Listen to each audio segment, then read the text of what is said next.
Bismillahirrahmanirrahim.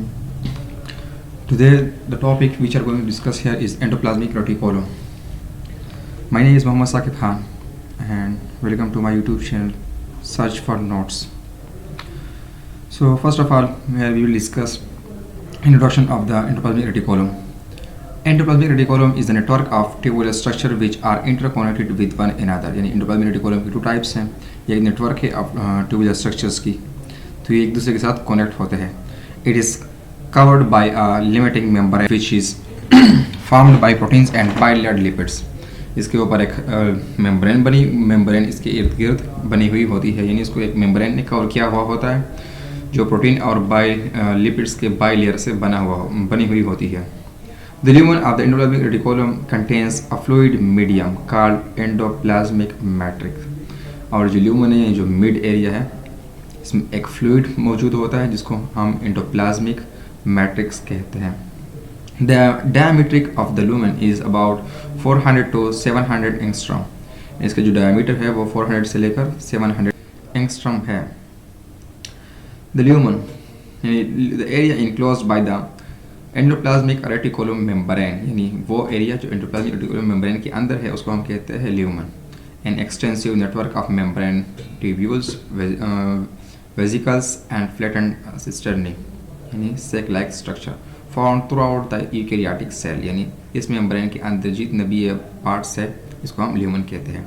The endoplasmic reticulum form the link between the nucleus and the cell membrane. यानी cell membrane और nucleus के बीच में ये interaction पैदा करती है, यानी लिंक करते हैं by connecting the cell membrane with the nuclear membrane. Endoplasmic reticulum connection का काम करती है between the cell membrane and the nuclear membrane. इसके बाद हम पढ़ते हैं type of endoplasmic reticulum. Endoplasmic reticulum is of 2 types, यानी इसकी 2 किस्में हैं, rough endoplasmic reticulum and smooth endoplasmic reticulum. Both the types are interconnected and continuous with one another, यानी एक दूसरे के साथ कनेक्ट हैं. Depending upon the activity of the cell, the rough endoplasmic reticulum changes to smooth endoplasmic reticulum and vice versa. यानी cell की activity के ऊपर डिपेंड करता है. जब ज़रूरत होती है रफ एंडोप्लाज्मिक रेटिकुलम की तो ये स्मूथ से कन्वर्ट हो जाता है रफ एंडोप्लाज्मिक रेटिकुलम में. ये सेल की एक्टिविटी के ऊपर इन्हिसार करते हैं कि उसको किस किस्म की एंडोप्लाज्मिक रेटिकुलम चाहिए, यानी एक दूसरे में चेंज होते रहते हैं. सबसे पहला जो है rough endoplasmic reticulum. It is the endoplasmic reticulum with rough bumpy or bead like appearance, यानी ये जो है नाहमवार होता है, यानी रफ सब उसका सरफेस होता है, यानी अपीयरेंस में उसके ऊपर राइबोसोम्स होते हैं तो उसकी वजह से उसकी अपीयरेंस रफ होती है. Rough appearance is due to the attachment of granular ribosomes to its outer surface, यानी इसकी आउटर सरफेस यानी बाहर की सतह पर इसके ऊपर राइबोसोम लगे हुए होते हैं जिसकी वजह से उसकी रफ अपीयरेंस होती है. Hence, it is also called the granular endoplasmic reticulum. इसको हम granular endoplasmic reticulum भी कहते हैं. Rough endoplasmic reticulum is vesicular or tubular in the structure. Rough endoplasmic reticulum हमारे पास ट्यूब शक्ल में भी होते हैं और वेसिकुलर यानी वेसिकल्स जो होते हैं राउंड शेप उस शक्ल में भी होते हैं. Function of rough endoplasmic reticulum, इसके फंक्शन क्या है? सिंथेसिस ऑफ प्रोटीन, यानी इसका जो मेन फंक्शन है वो सिंथेसिस ऑफ प्रोटीन, यानी प्रोटीन की बनाने में फॉर्मेशन में हेल्प करना.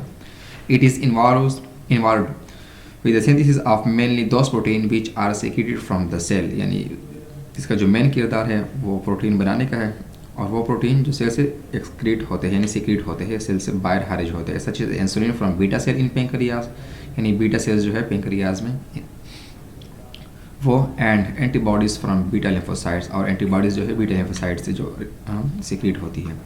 Ribosomes arrange the amino acid into small units of protein and transport them into the rough endoplasmic reticulum. और राइबोसोम जो है अमीनो एसिड को अरेंज करता है in small units of A protein के स्मॉल यूनिट्स में उनको अरेंज करता है, उसको हम उसके बाद ट्रांसपोर्ट करता है रफ एंडोप्लाज्मिक रेटिकुलम को ट्रांसपोर्ट करता है. Here the carbohydrates are added to the protein units forming glycoprotein, और उसके बाद इन्हीं प्रोटीन के साथ कार्बोहाइड्रेट्स के मॉलिक्यूल्स भी ऐड हो जाते हैं जिससे ग्लाइकोप्रोटीन बन जाता है which are arrange in the form of reticular vesicle, और उसको वेसिकुलर में उसको अरेंज करते हैं. This vesicles are transported mainly to Golgi apparatus for further modification and processing. और ये जो राउंड शेप के वेसिकल्स होते हैं इसके बाद ये कहाँ ले जाए जाते हैं? गोल्जी अपैरेटस में, जहाँ पर उसकी मज़ीद मॉडिफिकेशन और प्रोसेसिंग होती है। Few vesicles are transported to the other cytoplasmic organelles, उसमें से कुछ वेसिकल्स जो है वो अदर साइटोप्लाज्मिक ऑर्गेनेलिज, साइटोप्लाज्म में दूसरी ऑर्गेनेलिज है उनमें भी भेजे जाते हैं। Degradation of worn out organelles, यानी वो ऑर्गेनेली जो में एबनॉर्मल हो या पुराने हो चुके हो या सेल के लिए काम के लायक ना हो, उसको डिग्रेड करना।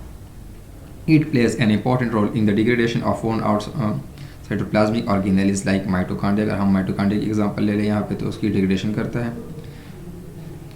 It is web itself around worn out organelles, यानी इसके जो ऑर्गेनेलिज है इसके इर्द गिर्द आ जाते हैं। जैसे नीचे डायग्राम में दिए, ये माइटोकॉन्ड्रिया है, माइटोकॉन्ड्रिया के इर्द गिर्द ये मेम्ब्रेन बन जाती है and form a vacuole which is often called autophagosome, और इसके इर्द गिर्द एक वैक्यूल टाइप से बन जाता है जिसको ऑटोफेगोसोम कहते हैं।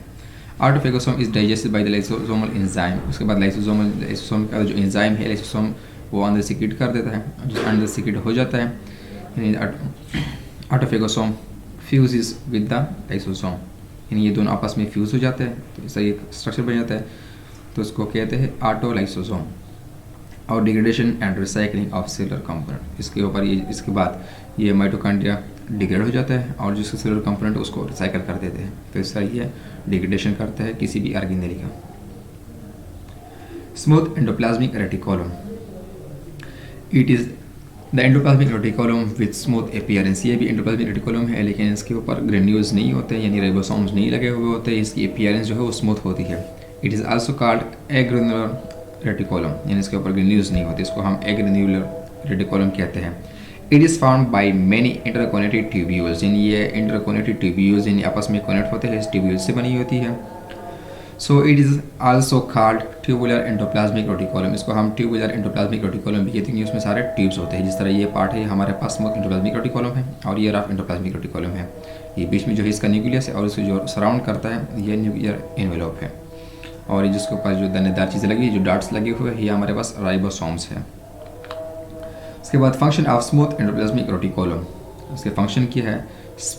Synthesis of non protein substance, यानी जो प्रोटीन के अलावा बाकी सब्सटेंस हैं उनके फॉर्मेशन में, उनकी बनावट में ये हेल्प करता है। Smooth endoplasmic reticulum is responsible for synthesis of non proteinaceous substances such as cholesterol and steroids, यानी स्टेरॉइड्स और कोलेस्ट्रॉल जैसे सब्सटेंस को ये प्रिपेयर करने में उनकी हेल्प मदद करते हैं, इसके लिए ये रिस्पॉन्सिबल है। This type of endoplasmic reticulum is abundant in cells, यानी ये सेल में ज़्यादा पाया जाता है। That are involve in the synthesis of lipid, यानी लिपिड की सिंथेसिस में इन्वॉल्व होता है। Phospholipids, lipoproteins, substances and steroid hormones etcetera, यानी इनकी सिंथेसिस में ये ज़्यादा इन्वॉल्व होते हैं। In most of the other cells, और जो बाकी हुलिये हैं, smooth endoplasmic reticulum is less extensive then the rough endoplasmic reticulum, और बाकी हुलियों में ये जो एंडोप्लाज्मिक रेटिकुलम है ये कम पाया जाता है बनिस्बत के रफ एंडोप्लाज्मिक रेटिकुलम के। रोल इन सेलुलर मेटाबॉलिज्म, यानी सेल के अंदर जो मेटाबॉलिक एक्टिविटीज़ होती है उसमें इसका क्या रोल है? Outer surface of the smooth endoplasmic reticulum contain many enzymes, इसका जो स्मूथ एंडोप्लाज्मिक रेटिकुलम का जो बाहर सर्फेस है इसके ऊपर बहुत से इंजाइम पाए जाते हैं which are involve in various metabolic processes of the cell, जो सेल के अंदर इन जो साइटोप्लाज्म में बहुत से केमिकल रिएक्शन या मेटाबॉलिक प्रोसेस होती है उसमें इन्वॉल्व होते हैं ये enzyme. Storage and metabolism of calcium, यानी ये स्टोरेज और मेटाबॉलिज्म ऑफ कैल्शियम की मेटाबॉलिज्म में भी हेल्प करता है। Smooth endoplasmic reticulum is the major site of storage and metabolism of calcium, यानी ये जो है ये मेजर साइट है स्टोरेज का, और उसके बाद ये कैल्शियम के मेटाबॉलिज्म में भी हेल्प करता है। In the skeletal muscle fibre it releases calcium which is necessary to trigger the muscles contraction, यानी मसल के कॉन्ट्रैक्शंस के लिए जो कैल्शियम चाहिए होता है वो उसमें ये रिलीज़ करता है। Catabolism and detoxification, smooth endoplasmic reticulum is also concerned with catabolism and detoxification of the toxic substance like some drugs and carcinogens, यानी जो carcinogen हमारे पास कैंसर क्रिएटिंग या प्रोड्यूसिंग एजेंट है इन द लिवर, यानी small endoplasmic reticulum जो हमारे पास है वो कैटाबॉलिज्म और डिटॉक्सिफिकेशन। कैटाबॉलिज्म हमारे पास मेटाबॉलिज्म का एक टाइप है, यानी मेटाबॉलिज्म के टू टाइप्स है, एक एनाबॉलिज्म एक कैटाबॉलिज्म। एनाबॉलिज्म में small compound, small molecule, small samples, जितने भी स्मॉल चीज़ें वो मिला के एक ह्यूज यानी एक बड़ी चीज़ कम्प्लेक्स फॉर्मेशन बनाती है। और कैटाबॉलिज्म में कम्प्लेक्स जो स्ट्रक्चर होता है, सब्सटेंस होता है, उस ये डिवाइड हो जाता है टू सिंपल्स में, या मतलब कि मेन सिंपल्स पार्ट्स में ये डिवाइड हो जाता है। और डिटॉक्सिफिकेशन ऑफ टॉक्सिक सब्सटेंस, यानी जो जितने भी टॉक्सिक सब्सटेंस हैं उनकी डिटॉक्सिफिकेशन, यानी जो जहरीलापन है उनको ख़त्म करना। इसमें सब कुछ दवाइयाँ आती है एंड कार्सिनोजेंस, जिस तरह सिगरेट में या जो हम पत्ती पीते चाय वाले, इसमें भी होते हैं। ये कैंसर प्रोड्यूसिंग सब्सटेंसेस है, इसको भी डिटॉक्सीफाई करते हैं, ख़त्म करता है, ये लीवर में पाया जाता है। तो आज की हमारी शॉर्ट वीडियो थी, उम्मीद है आप लोगों को समझ आई होगी। इस बारे में आप लोगों का कोई भी क्वेश्चन हो, कोई भी बात, कोई भी क्वेश्चन पूछना हो, या कोई भी आइडिया या कोई भी पॉइंट हमारे साथ शेयर करना हो, तो कमेंट बॉक्स में आप कमेंट कर सकते हैं। उम्मीद है आप लोगों को ये वीडियो अच्छी लगी होगी, और हमारे इस चैनल को सर्च फॉर नोट्स लाइक करें, सब्सक्राइब करें एंड बाकी दोस्तों के साथ भी शेयर करें, ताकि उनसे ये हेल्प ले सके और एग्जाम की पॉइंट ऑफ व्यू से ये भी आप लोगों की हेल्प देगा। तो चलिए चलते, आज के लिए इतना ही काफ़ी, मिलते हैं नेक्स्ट वीडियो में। Thank you.